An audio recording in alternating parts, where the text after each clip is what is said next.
Hello, everybody. Thank you for tuning in today on Robbie South Teaches How Money Works, the podcast where we teach you how money works so you become financially free in a way that you've never been before. Today, we have a very special guest on who has an extensive amount of knowledge in many different backgrounds. He has worked his way up through life to become where he is today, and it is not by chance where he got where he is today. He's put in a lot of hard work, been consistent, gained a lot of knowledge. But if anybody has the knowledge, it's going to be this man right here. I don't know of anybody that has any more knowledge and can help people build their businesses better than this gentleman right here. So we want to go ahead and welcome Mr. Bill Barnett to the show. Thank you, Robbie. I appreciate that. Oh, great to have you today. So if you don't mind, just kind of give us a little bit of background about where you came from. Sure. I grew up actually in West Virginia, in the out in the mountains, right? You know, the little town that I lived in, Robbie, was that one that if there's a coal mine that falls in West Virginia, and the news shows up, and people are watching the news, looking around, and they're going, "Wow, look at that tiny little town. It's all kind of old and whatever." That's how I grew up, right? But it was out in the country, right? You know, pretty far. That part of it was great. And my dad worked in one of the steel mills. So pretty much everything that was around there was all blue collar, right? You know, it was railroad and coal mines. And of course, this, like I said, the steel mills where my father was. And, you know, probably 90+% of the folks, worked in some kind of a true heavy industry, blue collar kind of a job, right? And so that was how I grew up out in the country. And we had a little farm, and in addition to my dad's, working in steel mill, not a big one. It wasn't like we had commercial crops or anything, but we had a lot of that was for our own canning and kind of shared, right? We had a little bit of a communal sort of thing. In West Virginia, if anybody watches this, they'll know you kind of measure everything by what hill you live on, right? And so the hill that we lived on, there were 12 families. And so some of those families, we sort of shared a little bit. One family might grow one thing, and another family grew something else. And and then they, you kind of shared things accordingly, right? So anyway, that's how I grew up, and from that, as a matter of fact, because of the watching how my uncles and my father certainly, right, and my uncles and other family members, I knew that I did not want to do that. Right, it's a hard life. Right. I mean, God bless them, and I'm really happy. But, I'd watch my uncle sometimes come up out of one of those mines, right, and they were completely black. And the steel mills in those days, right, because there wasn't a lot, there weren't pollution controls and stuff. And right. So, anybody that lived around or worked in or lived around the steel mills, I mean, it was a pretty dirty thing. And, and just, I would watch that and say to myself, I got to figure something else out, because that's not I don't know what I want to do, but I know I don't want to do that. And so anyway, that's kind of how I grew up.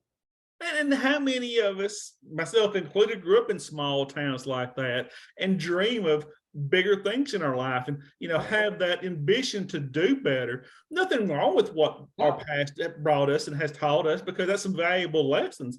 And I loved growing up. I mean, the fact is, I loved growing up in a little town, and everything really. I mean, the fact is, the little town was miles away, right?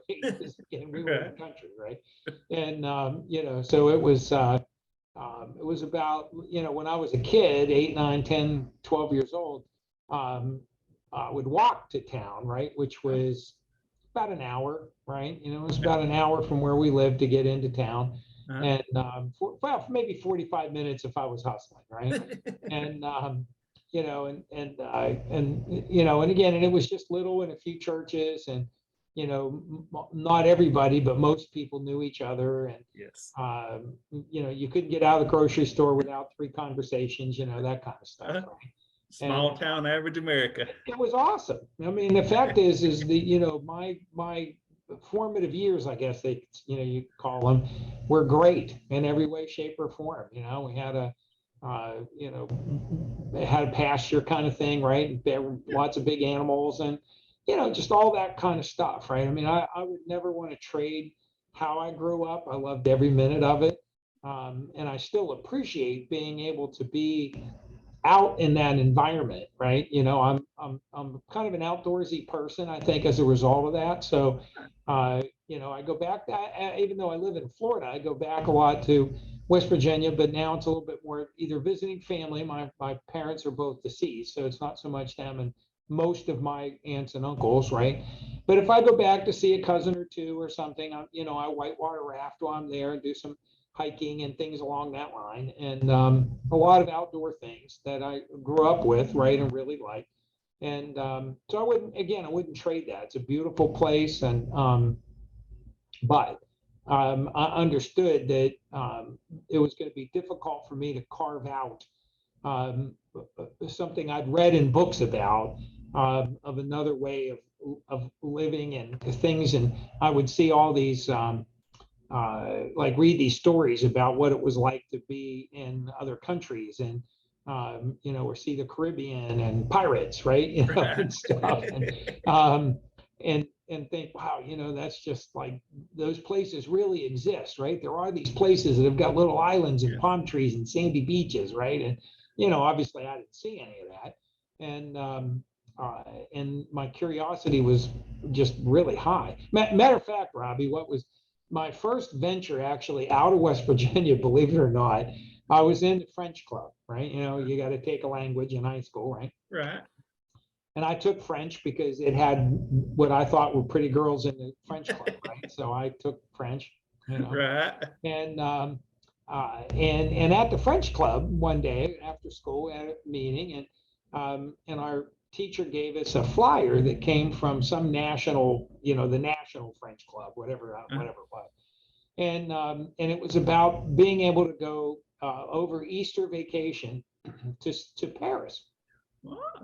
And wow, I read that thing and I thought, oh, this is awesome, right? I was 15, I guess, and I read that and I thought, that's it, I'm going. And I was the first person from our school in the French club that ever went. Everybody else, she'd pass the flyer out dutifully, right? But people didn't go. Right. And I read that thing and thought, man, I cannot wait and look to see how much all that stuff was. And I've always been a hard worker, so I had kind of even my own money at 15. I had all kinds of things that I used to do and to make money, right? So I went and I sat down with my parents and I explained to them how much it was and that I knew that I could come up with the money of that because, you know, we didn't have a lot of money, right? Right. So I knew I could come up with the money, but I needed help figuring things out, like a passport, right? Yeah. You know, and my parents didn't have passport, right? So we had to figure all that stuff out. And anyway, so my first real trip out of West Virginia, I had been to Washington, D.C. a couple times because my sister lived there. So I saw that, right? And Northern Virginia, I guess, really, I should say. But short of that, my first other one other than that was on a plane from Pittsburgh to New York City and then got on a 747 and flew to Orly Airport in Paris. And had a big time, right? I bet so. It was great. We were there like 10 days and did all kinds of stuff, and it was awesome. You know, and so that was when I was done with that. And the first time that I was able to have a dessert on the Champs-Élysées and looking at the Eiffel Tower and all that stuff, I knew that that was not going to be my first time. That I was going to, I mean, that might have been my first time, but it wasn't going to be my last time. Right. And that was it. And I looked at that and it was what was in my heart. And I thought, you know what? I'm going to fulfill this because if there's this wonderful place once, there are wonderful places all over the world. And I want to go and see them all and taste some of their food and say hi to the people. Right. And so fortunately, you know, that's, you know, it's been a lifetime ago now. Right. And, you know, but I've done that many, many times to lots of places all over the world.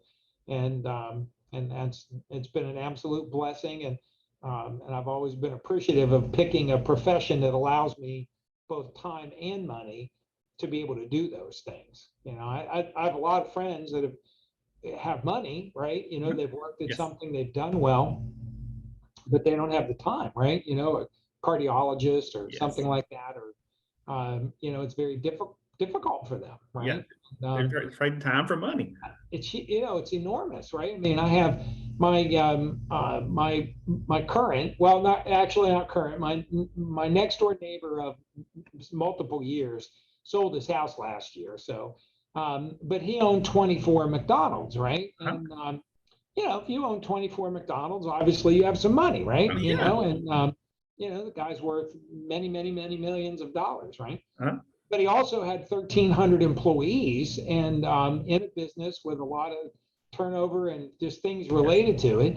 And while he had some layers of management in there, you know, it took him being there a lot, and it was very difficult for him to be gone really for any real length of time. I mean, he could be gone for, you know, 5 days or a week maybe, right? But if it got past that, you know, that's a pretty hands-on thing, even with 24, right? And you know, and so I'd watch him, who had a lot of money, right, and lived very well, right. You know, I have good fortune. You know, houses are pretty in my neighborhood, right, and you know, all that kind of stuff. But it was difficult, right, for him to have that, and the same kind of thing with the person that actually bought his house.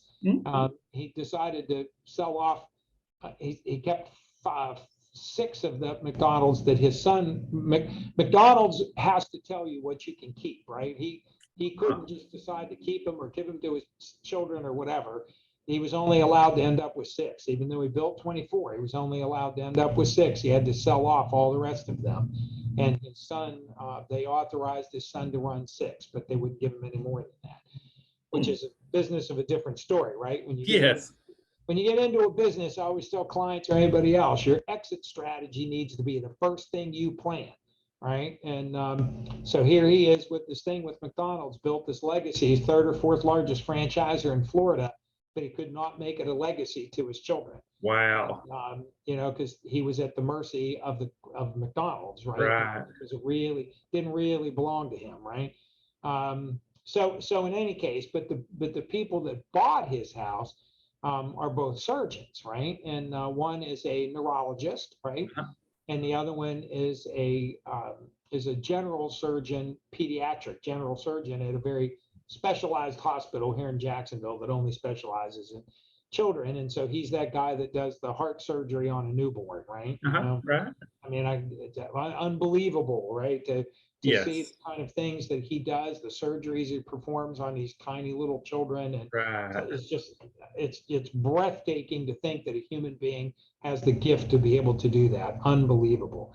But it's the same thing, right? You know, they get paid well, right? Yes. And, but by the natures of what they do, it's kind of difficult for them to be able to work around their time in many cases. And, so in my case, I was always, you know, I've always felt very fortunate that I picked a profession that gave me the opportunity to be able to have the financial backing, right, that I've, you know, worked for. And at the same time, that has yielded me the ability to be able to have the time to do it, right? And, you know, last month I was gone about almost 3 weeks to Alaska. And, you know, and the good news is, well, good or bad, I'm not sure. Most of the people that worked with me didn't know I was gone. And you know, it's kind of what you work for, right? It's a difference. It's a difference in having a job and a business, right? And so anyway, but that gives you a little bit of the background. So the pattern that I'm seeing among you and the people that you're referring to here that have built themselves up very well, it all started in one place, no matter where you look. And it all started with the mindset of, I'm going to be successful, whether it be a surgeon, whether it be the McDonald's franchise, whatever the case may be. They put their mind to it, worked hard, and built that up and became what they wanted to be. Is that an accurate statement? Yeah, it is. And I think it's one of those things, well, like where I mentioned that neighborhood that I'm in, right? Is I think a microcosm of that, because, you know, we all have, there are about 6 of us that are pretty close, right? I live on the water, right? I have Right. it's the St. John's River, if anybody's familiar with that, and so I live on the river, so the neighbors are kind of, sort of in a row, right? There's a little cove, right, that few of us are in, and then kind of up and down. So we all know each other well by the nature of kind of how the houses are situated. And the guy that lives directly across this little cove kind of thing from me is a cattle rancher, right? And he owns a couple of pretty big cattle ranches in Colorado, right? Huh. And he moved to Florida a few years ago, and the guy next to him was a very successful attorney that built a big practice and didn't like how the court systems really worked and the judges and stuff. And so once he put himself in a financial position that his family was comfortable, he ran for and won, and is one of our judges, right? And so we spend a lot of time, right? We're all friends and we get along great, right? And we're all kind of, like the attorney had his own practice and built it from scratch kind of thing, right? And so we've all kind of got our own businesses in some way. The guy actually one door down from them is the president of Granger, right? The parts distribution thing. Right. So it's a nice neighborhood, right? I mean, everybody has kind of done well. And so when we all kind of have conversations about that, what's interesting is that we all pretty much have one single thing in common. And that is that no matter what our backgrounds were, right? I mean, mine was mountains and, coal mines and stuff, right? Right. And the other guy, like the guy that was the attorney, his father was an attorney, and but his dad was a corporate kind of guy, right? And he understood that he did not want to do that, right? He wasn't going to be that corporate attorney business, right? And the guy with the cattle ranch started out originally just turning wrenches on John Deere equipment, right? And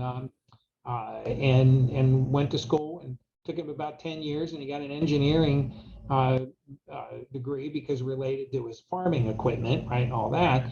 And that kind of led him into the idea of doing the farm because he didn't want a job, right? He had to figure it out. So in any case, when you look at any of them, the McDonald's person was the same way. We all understood one thing. When we would go to bed at night, we had this pit in our stomach that was, I want something different, right? I know I'm cut out somehow to do something different than I'm doing. I just don't know what it is. And I got to figure that out, right? I have interests in things, and what I really just need is to figure out what it is. And so that was the first thing that we all agreed that we had in common, was that pit in our stomach that allowed us to know that we wanted something and we were willing to pay the price, right? But the second thing is that every one of us can recognize that we had 3 or 4 really good mentors, and that was the difference. And when you talk to a lot of people that have that pit in their stomach, and they try lots of things, right? It's what makes like multi-level marketing. It's what makes it successful, because lots of people try that because they've got a pit in their stomach trying to figure that out, right? Yes. And it's why so many people will mortgage their house to open up a restaurant or whatever their business is and all that stuff. But when you look at the ones that actually made it versus the ones that failed, right? The biggest common denominator is the ones that didn't make it are, for the most part, because they didn't have the mentors, right? Very good Or point. they bit off something that they realized that just wasn't what they thought it was. And that's the thing that I found on the other side of my professional life. And it's the thing that my friends who have been through that pretty much all are in that same agreement, that the difference was who was willing to reach out and hold your hand and teach you something about what your passion was to help you achieve what you wanted to do, right? That they were willing to share somehow in the process of that. And I think that's something that many people miss, right? I have a little saying, Robbie, that I use all the time, that two things. One is you're not in business for you're in business for yourself, but not by yourself, right? Yes. And I try to make sure that people understand you got to leverage your relationships at every turn, no matter what it is. You have to learn to leverage your relationships. And in our particular business model, that makes a big difference because everybody in ours wants you to succeed and they somehow are participating. They're all business partners, right? Yes. And kind of a subject for a different set of questions there, but that's how our business model works. It's what allows it to succeed. So again, it's you're in business for yourself and not by yourself. And the second part of that is that it's not who you're in, it's not the business you're in, but it's who you're in business with, right? And that becomes the other part of it, right? If you have all these people that are willing to help you, but by the same token, they're not the people who really want helping you, then the odds are pretty good you're not going to have it, it's not going to work, right? Right. So, even though like the financial industry has been my primary source of income for my entire life, right? And I've done well enough at it that it's allowed me to venture in a few other things. People talk about multiple streams of income. Well, I can give everybody a piece of advice. You better have one that does really, really well, Yes. really well. And then you go venture into a few other things and let that come in. You plant your flag at your passionate one and you do it until it is absolutely successful. Then you venture into those other multiple streams. If you try to do it in the beginning and just spread yourself thin and none of them work, right? Separate subject. But if you're going to be, it's your business partners that you have to think about. So it's like if you're going to open up an Italian restaurant, right? When you go to decide where you're going to do it, right? You're looking at different, malls or shopping centers or, renting some building or whatever it may be, right? If you're doing all those things, the long and short of it is that, and what happens is that if the people that own, let's say, like where our office is in an office complex, right? And we're the anchor tenant in a pretty good sized complex. And if the ownership of this complex did not clean the parking lot on a regular basis, right? That's a direct reflection on my business. Yes. If they allow the other businesses here to kind of, not keep their windows clean or to have junky signs up, right? Where they can hang a chain with 6 letters, right? And they think that looks good or something, right? Those are all your business partner that owns the center that you're in is a direct reflection on your business, right? They are your business partner, right? And your business has to make some profits, and those profits are being shared with your landlord, right? And that makes them your business partner. They better be upholding their end of the deal. And if it's like I said, with a restaurant, right? If you're buying cheese, right, and you get a great deal on cheese, and you're like, oh man, look, this guy's got the greatest prices in the world on this fresh mozzarella, right? But he's got ratty trucks that the refrigeration unit doesn't completely work, right? And it's not very organized, and they're running behind all the time, and they're not getting your product to you when you need it. And when you do, it's all sticking together, right? It's not nice and fluffy, right? It's all sticking together, right? And that sort of thing. That's your business partner, right? So it's not always the business you're in, but it's who you're in business with. So the integrity of the people that you're going to surround yourself, those mentors, also is very, very important.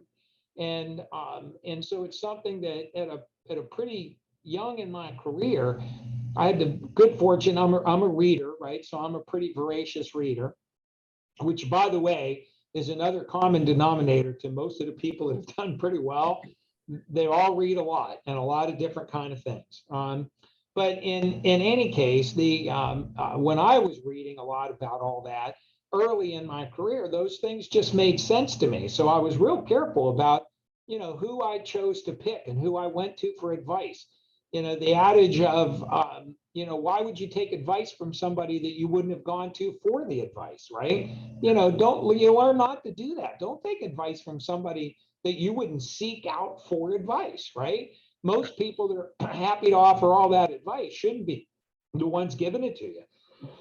Right. So it's those little things that are very big things, right? They don't seem big at the time, right? Because it's just a conversation with your uncle, right? And your uncle's planting these seeds to you, right? And then you have to learn to separate yourself in business and look at it and say to yourself, if I was looking for that kind of information, would I go to my uncle to ask that? Well, most of the time the answer is probably not, right? He might be a great guy and he's got your best, what he thinks is your best interest at heart. Uh-huh. But the reality of it is, right, that he doesn't know the subject. So, Right. he's Exactly. giving it to you what he believes to be right, but most probably is leaving out a lot of information, right? Exactly.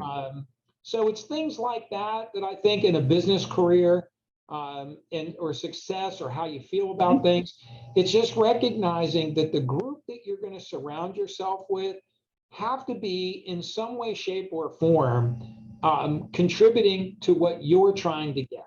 And through my lifetime, there have been plenty of my mentors 40 years ago, or I have mentors today that I seek out. I mean, I go way out of my way, right, to find some folks because I learned what I could from the ones in the beginning, right? And I need to move on, right? If you're going to grow, you got to be looking for new mentors Yes. that are the new you, right? Because every time you grow and you learn and you think about something, you're evolving into a different person, right? Yeah. That's a different version of your core being, right?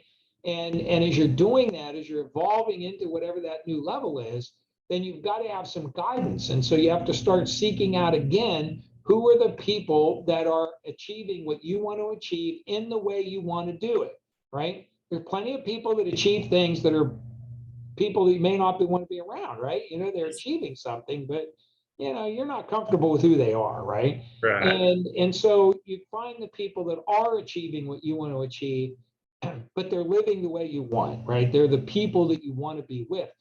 And if you ask them, would you be willing to show me? Could I hang out with you? The biggest thing you're going to find out is most successful people will always put a hand out. They will not put a hand up, give you a hand out. I said that wrong. They're not going to give you a hand out, but pretty much all those people that have gotten to a level that you're trying to achieve, whatever that next step is on the ladder, pretty much all of them will put their hand backwards at that point and say, yeah, hold on. Come on, they'll be happy to help you up, right? They won't help you out, but they will help you up. And there's a difference in that. So the mentoring, I think it's understanding that somebody needs to make sure that you're very conscientious about your mentoring and the fact that whatever the business is that you're going to go in, you have to look at all aspects of who are your business partners, right? And you have to ask yourself, are these the people who I want to be in business with? And if they're great people, it doesn't make a difference what the business is, right? I mean, it really doesn't. If it's a great group of people and they're willing to teach that to you, the answer is yes, go do it, right? Yes. And then like you're saying, from what I've seen, not just among what we deal with in our company, but pretty much anybody that's been successful has surrounded themselves with great knowledgeable people and mentored themselves in that aspect, regardless of who they are. And I think that's always important. So we're getting close to the end of today's episode. What are some of the key points that you want people to take away from today's episode? Well, if somebody's looking at our business, right, particularly if that's kind of what you're going to be using this for, is to kind of have somebody take a look at it, other than the key points that we've talked about with the mentorship and business partners and things, I think is to take that grid and apply it to our particular business model. I'm a business person first, right? Through the years, I've ventured into some other things to see kind of what it was like, right? I've owned race teams, right? That's car racing, NASCAR, NASCAR, but at the local level, right? And I've done, I've owned restaurants, right? I had a place called Beachside Seafood that I bought as a gas station that sold shrimp out of it, and and gutted it and built a restaurant, and built a deck and made it into this really big Key Westy thing. We had that probably about 10 years, I guess. And my wife had that, and I bought it, built it. She was all about trying to figure out how to make it work. She had owned an Italian restaurant for about 10 years. She was from Italy, right? And so she'd owned an Italian restaurant for about 10 years. And we'd sold that. And then when I ran into this thing and thought, wow, that'd be pretty cool. We'd try something different. So it was across the street from the beach where we live. And was like, yeah, that'd be cool. So I bought the building and we redid it, and she ran it, right? It was kind of her thing. And unfortunately, my wife died. So, it wasn't really my thing, right? The restaurant business was way more aggravating than I'd ever want to be aggravated by. So I chose to sell that. And so I've done those kind of things. And I had a property management company, and I've developed some pretty big real estate things with some LLCs. We had multiple partnerships, and we built like the office complex I'm in. It's a mixed use, big commercial facility. I built multiple ones of those. And so I've had some diversity in other kinds of businesses. Currently, right, I own the oldest professional dinner theater in the United States, right? And I have a partner. It's called the Alhambra Theater and Dining here in Jacksonville. And it's 54 years old, and it's a still operating professional dinner theater. And so I know what that's like. I own a food distribution business and a partner. But again, 90% of what I do is in the financial business through our World Financial Group Transamerica business model. And that's what yields me the ability to do a few of these other things, right? To take some of these ventures. So I guess the thing that I would tell somebody is that I know what business models look like in the financial industry. I was one of 12 people that owned a life insurance company at one point, along with all the distribution system. We had 165 offices around the world. So I've got a pretty good background for business and how things work and all of that. And I made it a choice to sell off all of the commercial development because I couldn't have a securities license and do that because it took outside investors in those LLCs to build those, right? Can't have a securities license and be working with outside investors now for your own personal thing, right? Uh-huh. And so I was the managing partner of that. So I actually had to sell those things off. Like I said, I'd sold the other restaurant off. And that was in order to be able to do what I do in this business model. So, I think I'm pretty good testimony on that this is a very good business model. It's certainly been as profitable as I had hoped it would be when I came initially, almost 14 years ago, I guess now. It's done everything that it said that it was going to do. And the most important part of that, which is the thing that got me, were who my business partners were. Both from the people I was going to be doing this with, right, with Tom Matthews and Bill Mitchell and some of the folks and Kim Schooler that are involved in it. And at that level, some of the human capital, if you will, right? Okay. I could just tell these were great business partners, right? And everybody that I met at that level within the whole company were all those kind of quality people. These were people driven to do the right thing for the client, and they lived and breathed it and still work with it, and you can feel it and radiate it. And I know in your case, Robbie, because you've been with us not real long, but you've been around with some of those people, you can feel it, right? I mean, it's truly it's a very tangible feeling when you're in a room with a group of those people that are the leaders and the builders of what we do. You know that they're trying to do the right thing. Great business partners. And then our business partners of who we supply with, right, are some of the biggest companies in the entire country that they don't have to have agreements to do business with us, right? But when Nationwide decides to do a due diligence and they look at our business model and they make a decision to do business with us, or Fidelity or American Funds or any of the other ones that are on the investment security side, right? And then the same thing with the folks that are on the insurance related investment side of things. Those are all companies that are at the top of what they do. They're not the sort of kind of ones. They're the ones at the tip top, right? And they've made it a choice to come and be partners with us, right? So I think when you combine the people capital, right, of what that's like, and the mentorship that comes with it, and you combine that with the business partners, it's the reason that our business does so well. So for any of the people that you're, going to have watch our interview, right? That's the thing I think that you should put that grid over top of everything you're going to do, right? If you're going to go and buy a Kinko's or a McDonald's, right? And you look at it, here's a guy with 24 McDonald's, and turns out that he can't leave that as a legacy for his kids, right? That'd been a good piece of information, right? And those kind of things happen because they're not really fully in control. Ours is very different. So when you apply those grids and those standards, and you do it from also profitability and profit margins and revenues versus expenses and all the things about being a business person, and you take all those pieces and you put that into what we do and how this works, you're going to find it very difficult to find something else that's not going to yield the numbers that you want to yield the way this can. So that would be my only thing. Take a look at it that way. Look at it from a business person's point of view, and understand that my other interests, right, with the dinner theaters, for instance, is because primarily, right, because of my daughter does movies and television and things. She does costumes and sets and stuff, and she lives in New York City, and it's her thing. But when she was little, I mean, like 4, 5, 6 years old, we used to go to that theater, and it's what set her on her career path. So it's a very passionate thing for me. Yes. The theater kind of fell on a little bit of some hard financial times, and it needed to have a business person making the decisions and not just a theater person. And so I partnered with another business friend of mine, and we bought it, and that's now been almost 14 years, and it's very successful actually.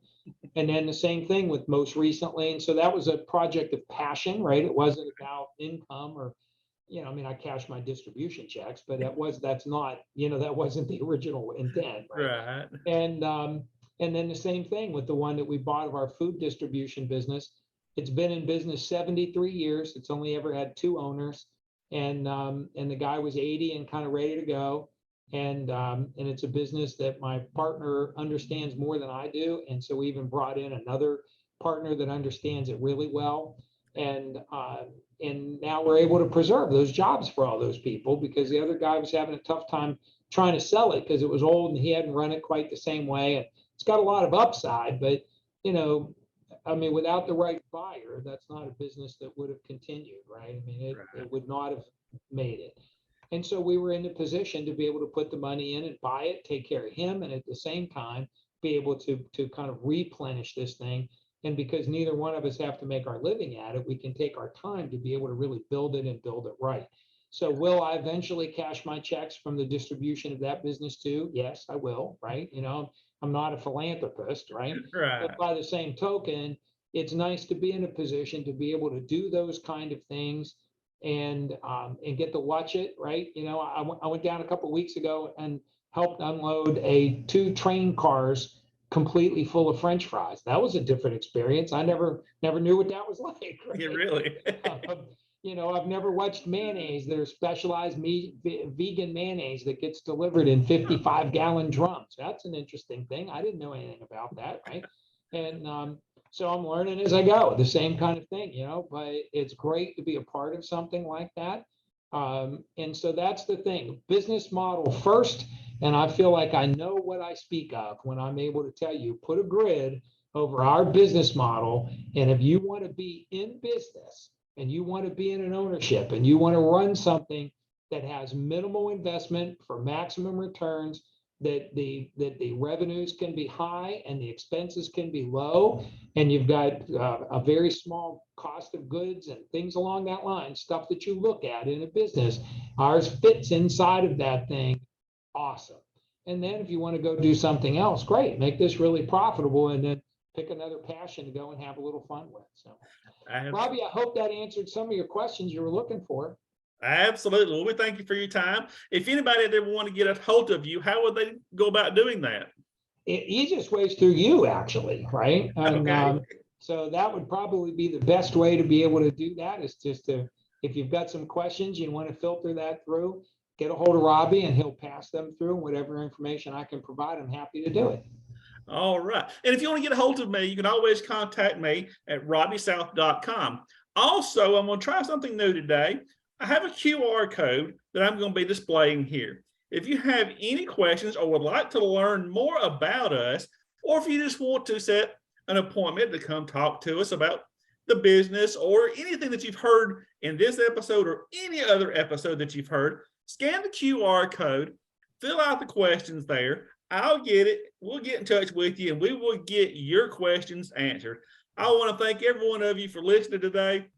Spread the word. We are here to eradicate financial illiteracy so you can be educated. Also, if you hadn't had our copy of our book yet, request your book, robbiesouth.com, and we will be sure to get a book in your hands.